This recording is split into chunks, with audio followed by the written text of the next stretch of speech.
کہ اس قبیلے کی خواتین کا ذکر یہاں پر موجودہ ہے, ذکر آیا ہے, تو اس سے معلوم ہوتا ہے کہ ایمان کی کمزوری, ضلالت کا سبب عورتوں میں بہت زیادہ ہوتا ہے, اور وہ لا علمی کی وجہ سے.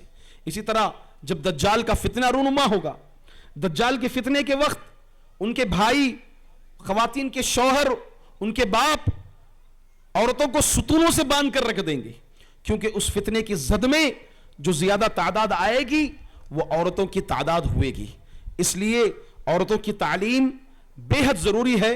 عورتوں کا سیکھنا, علم سیکھنا, جاننا, علم جاننے کے بعد بحیثیت بیٹی اس کو رول ادا کرنا ہے, بحیثیت بہن اس کو اچھا رول ادا کرنا ہے, بحیثیت ماں اس کو اچھا رول ادا کرنا ہے, بحیثیت بیوی اس کو رول اچھا ادا کرنا ہے. معزز حاضرین, مگر یہ عورتوں کی تعلیم ہو یا عورتوں کی دعوت ہو, عورتوں کی چاہے تعلیم ہو یا عورتوں کی تعلیم ہو, یہ دعوت ہو, فتنے کا سبب نہیں بننا چاہیے, فتنے کا سبب نہیں بننا چاہیے. کتنے ہی خواتین ایسی ہیں جو باقاعدہ طور پر یوٹیوب پر آ کر دعوت کا کام کرتی ہیں, جائز نہیں ہے, درست نہیں ہے ان کے لیے یہ, بلکہ اس کو علماء اکرام نے بدعت کہا ہے. یوٹیوب پر آنا جسے مرد بھی مشاہدہ کرتے ہیں, مرد بھی دیکھتے ہیں, عورتیں بھی دیکھتے ہیں, تو اس طرح یوٹیوب پر آنا یا ایسی جگہ جہاں پر اختلاط ہے مرد و زن کا, ایسی جگہوں پر آ کر عورتوں کا دعوت دینا, دعوتی کام انجام دینا, امر بالمعروف والنہی عن المنکر کے کاموں کو انجام دینا, یہ بالکل بدعت علماء اکرام نے اس کو قرار دیا ہے. ایسے فتنوں سے عورتوں کو چاہیے کہ بچیں, بلکہ جو امپورٹنٹ ہے, جو ضروری ہے, اس کے لیے دیکھیں عورتوں کو ان کی جنت جو بتائی گئی ہے وہ دہلیز کے اندر بتائی گئی ہے. دہلیز کے باہر فتنہ بتایا گیا کہ جب کوئی عورت گھر سے باہر نکلتی ہے اکیلی تو اس کے ساتھ شیطان نکلتا ہے. وہ کب؟ دہلیز کے باہر. دہلیز کے اندر اس کے تعلق سے اللہ کے رسول صلی اللہ علیہ وسلم نے کہا کہ عورت اگر 4 کام کر لے, کیا کام؟ 5 وقتہ نماز ادا کر لے, رمضان کے روزے رکھ لیں, اپنے دامن کی حفاظت کر لیں, اپنے شوہر کی خدمت کر لیں, اطاعت کر لیں, اس کے لیے کل قیامت کے دن کہا جائے گا کہ جنت کے 8 دروازے کھول دیے جائیں گے, کہا جائے گا جس چاہے دروازے سے داخل ہو جائے. تو عورتوں کی جو جنت بتائی گئی ہے وہ گھر کے دہلیز کے اندر بیان کی گئی ہے, گھر کے باہر. اسی طرح اسفار جانا, دعوت کے کام کرنا, یہ عورتوں کے لیے علماء اکرام اس بات سے روکے ہیں. لہٰذا وہ دائرے میں رہتے ہوئے, حدود میں رہتے ہوئے وہ اپنے دعوتی امور کو انجام دیں, خصوصاً گھر کے اندر بحیثیت بیٹی, بحیثیت بہن, بحیثیت ماں اور بحیثیت بیوی اس کو اچھی طرح سے رول ادا کرنا ہے, جیسا کہ ہمیں زندہ مثالیں ملتی ہیں اور میں نے آپ کے سامنے بیان کیا ہے. بس انہی چند امور پر اپنی بات کو ختم کرتے ہوئے اللہ تعالیٰ سے دعا کرتا ہوں کہ اللہ رب العزت ہماری خواتین کو علم دین حاصل کرنے کی توفیق عطا فرمائے, اور ہم تمام کو بحیثیت ذمہ دار اپنی بیویوں کو, اپنی بچیوں کو, اپنی ماؤں کو تعلیم دینے کی توفیق عطا فرمائے.